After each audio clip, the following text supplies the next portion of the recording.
André, eu acompanho o teu trabalho e eu vejo você conversar sobre organização financeira, conversar sobre investimentos e a importância do tempo para que nós tenhamos um retorno satisfatório.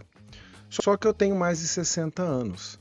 Eu acho que eu não tenho todo esse tempo, os famosos 20 anos que você cita em seus vídeos. Como que eu lido com isso sobre o ponto de vista da educação financeira? Vamos conversar sobre isso após a nossa vinheta.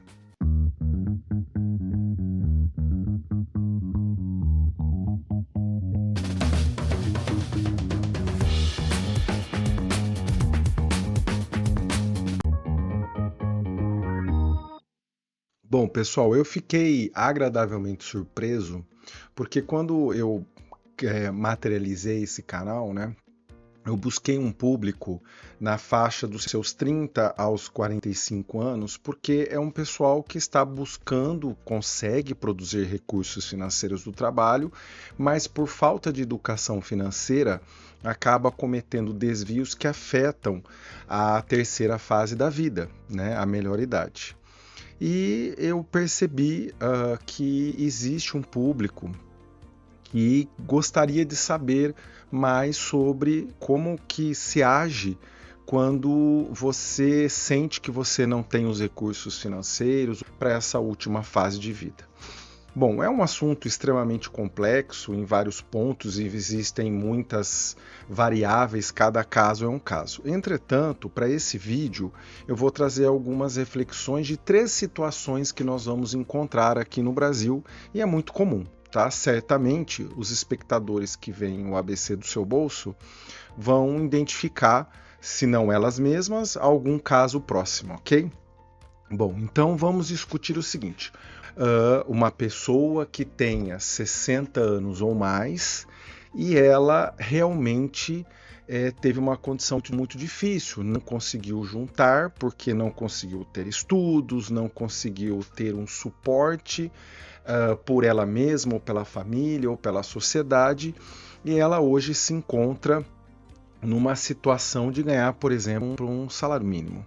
Ou muitas das vezes nem aposentadoria tem. Bom, pessoal, nesses casos, quando a sua força de trabalho já passou, né, você tem pouca manobra de o que fazer. Por que isso? Porque dentro da vida em geral, quando nós falamos em poupar para o final da vida, ter uma vida tranquila, você tem 2 ativos extremamente importantes, que eu brinco que são os funcionários mais baratos e mais eficientes que nós podemos ter na vida. O primeiro é o tempo, o segundo é o dinheiro da sobra do trabalho. Quando vocês colocam esses 2 funcionários para trabalhar a teu favor, você tem resultados bastante satisfatórios. Entretanto, nesse caso 1, nós temos o fato de que a pessoa não conseguiu. Ela não conseguiu juntar o dinheiro e o tempo já não tem mais, pelo menos ela imagina isso. E aí, nesse caso, eu vou ser bastante direto. Você tem que buscar auxílio governamental. Hoje, por exemplo, nós contamos no Brasil com o cadastro único, que é a busca, né, do governo entender as pessoas de baixa renda e promover auxílios como bolsas famílias e tudo mais. Isso você pode, se esse é o seu caso, você pode procurar ajuda na sua prefeitura, da sua cidade, que lá eles vão te orientar muito melhor do que eu as etapas que você tem que seguir. Outra coisa é que essa pessoa, se for esse o seu caso, e você tiver filhos, você pode sim contar com a ajuda deles, que é o que normalmente acontece, né? Os filhos acabam cuidando dos pais quando esses, por diversos motivos da vida, não conseguiu juntar o dinheiro suficiente. E uma terceira situação que você pode fazer é ajuda mútua, né?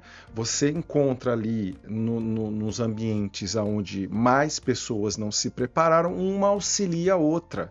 Né? Então, por exemplo, você tem aí no seu bairro 2 vizinhas que são viúvas, né?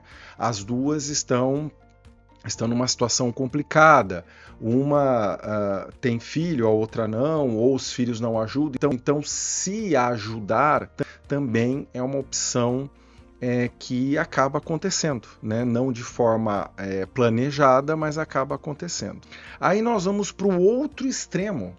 Qual é o outro extremo? Quem realmente, por circunstâncias da vida, conseguiu juntar muito patrimônio, ou seja, muito recurso financeiro e não tem problemas financeiros. Existe, é 1% da população brasileira hoje. Esse público de 1%, ele faz uma coisa que é chamada de fruição, que é usufruir o recurso financeiro sem uma preocupação específica, porque a quantidade de dinheiro acumulada, seja por herança, ou seja por trabalho, seja por prêmios, né, de loterias de alto valor, você consegue ter uma vida mais tranquila. Essas pessoas elas já têm uma assessoria, uma consultoria financeira, um planejador financeiro, porque eles estão mais à frente nesse tipo de conhecimento para perpetuar o dinheiro, né? Mas mesmo nesses casos, nós temos que tomar muita atenção. Por quê? Porque o dinheiro não leva desaforo para casa, né? Então, se você está nessa fase de fruição, mas você gasta como se não houvesse amanhã, você não pode esquecer da possibilidade, se esse for o seu caso, de você viver há mais de 100 anos, né? Não é comum você encontrar planejamentos financeiros que era feito mais antigamente, que são modelos mais ultrapassados, onde você fazia uma estimativa de vida até os 80 anos. O que aconteceu? Claro que deu errado. As pessoas viveram mais, porque você tinha dinheiro, não tinha preocupação, tinha dinheiro para a saúde, você passava dos 80 e aí você passava bastante apuro, porque não é a melhor forma de se planejar, mesmo numa fase com recursos bastante significativos. Mas esse vídeo, ele vai focar agora no meio termo, né? As pessoas que procuram esse tipo de conteúdo, elas estão no meio termo, elas não sabem bem, elas não estão nem no caso 1 e também não estão no caso 2.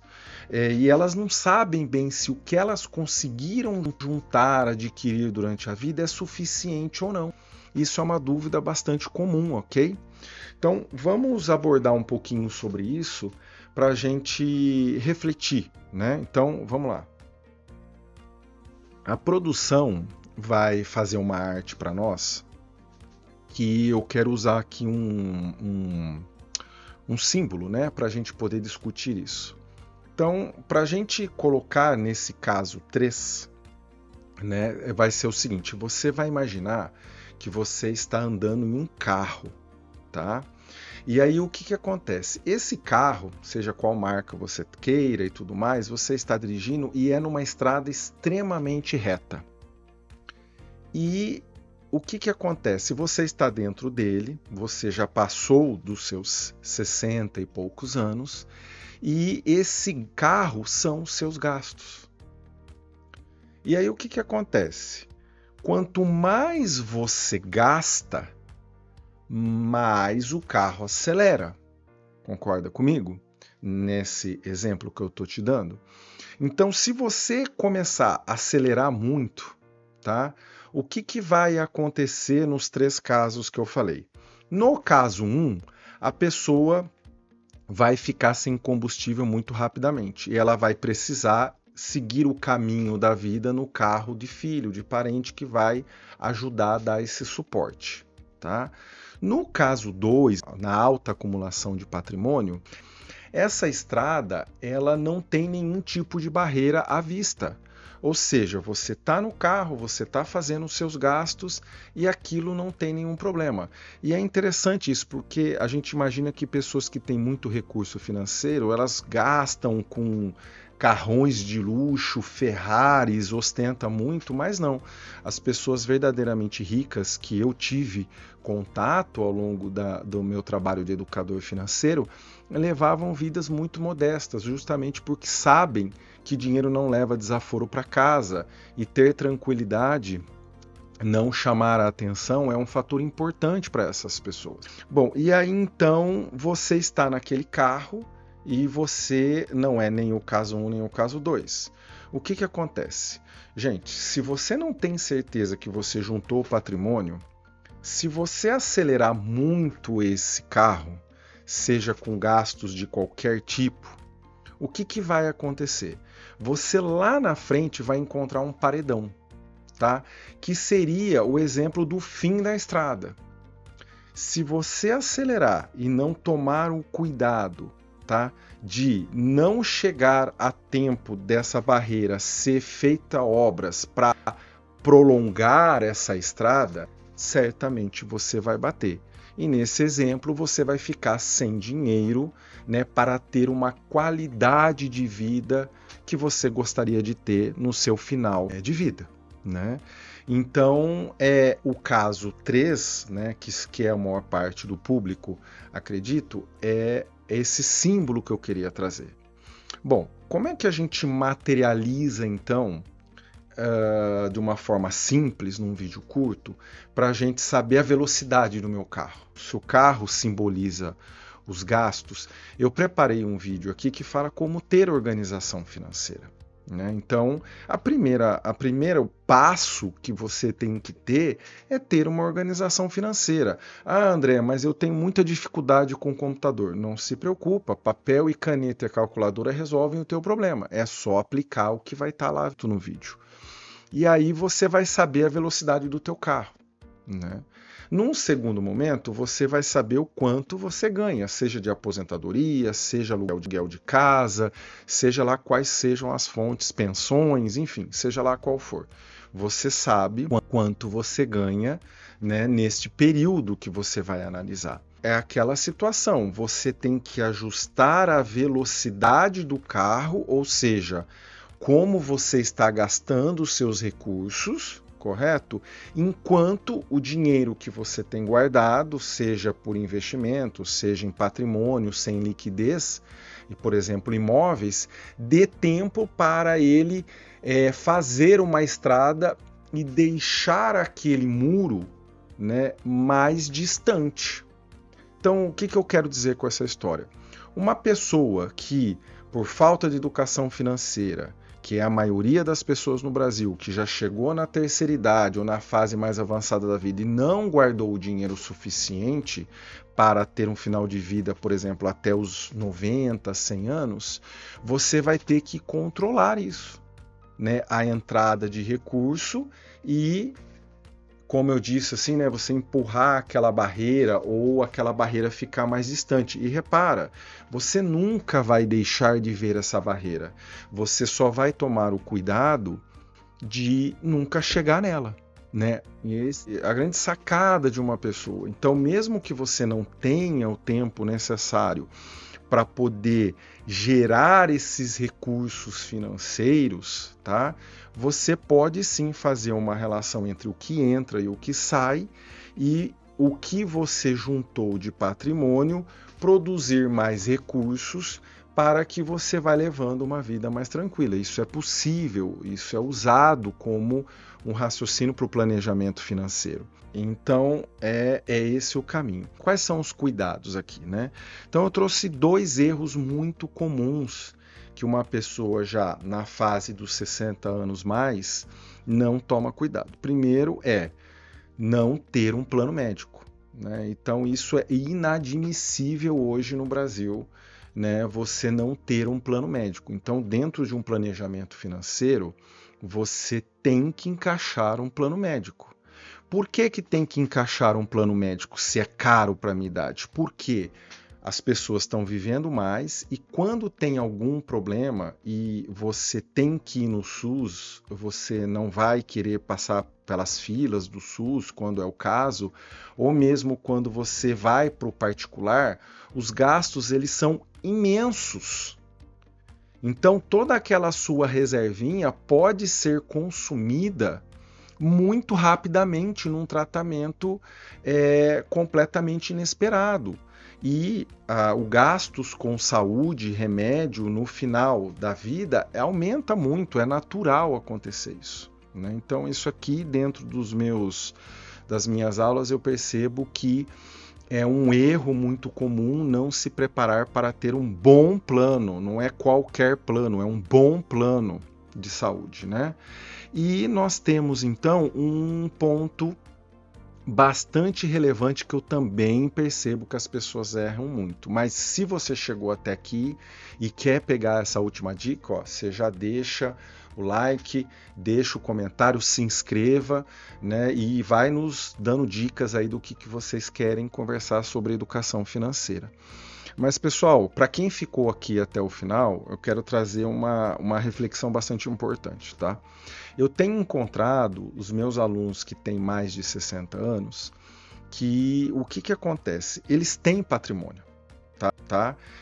O que eu quero dizer? É muito comum eu encontrar assim, a pessoa ela não tem um plano médico, a pessoa ela não tem uma saúde boa, só que ela tem uma propriedade rural.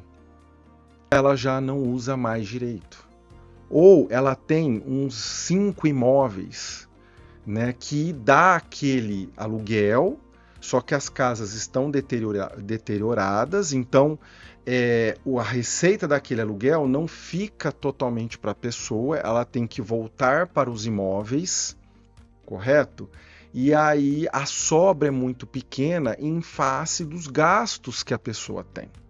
Né? Então, o que eu tenho percebido? Se você é o caso de ter 60 anos ou mais e conseguiu juntar um patrimônio, e não está no caso 1 nem no caso 2 do vídeo, você certamente tem o patrimônio. A questão é como você pilotar esse carro de forma que você atenda às suas necessidades, curta a vida, viaje, tá? E não vá lá e não arrebente no muro porque você gastou demais. E isso é o trabalho do educador ou planejador financeiro. Né? Se você se encontra nessa situação e precisa de ajuda, você pode me encontrar no Instagram. O Instagram é uma ferramenta tranquila, lá você me chama, em algum momento eu vou te encontrar para poder ajudar. Mas é isso, pessoal. É assim que nós podemos começar. É um tema bastante extenso, eu sabendo agora que eu tenho um público 60 a mais, eu vou trabalhar com mais carinho na produção de vídeos, trazendo informações aqui, mas eu creio que para quem estava perdido, né, em como pensar isso, acho que é um bom norte aí para a gente refletir, ok? Até a próxima semana.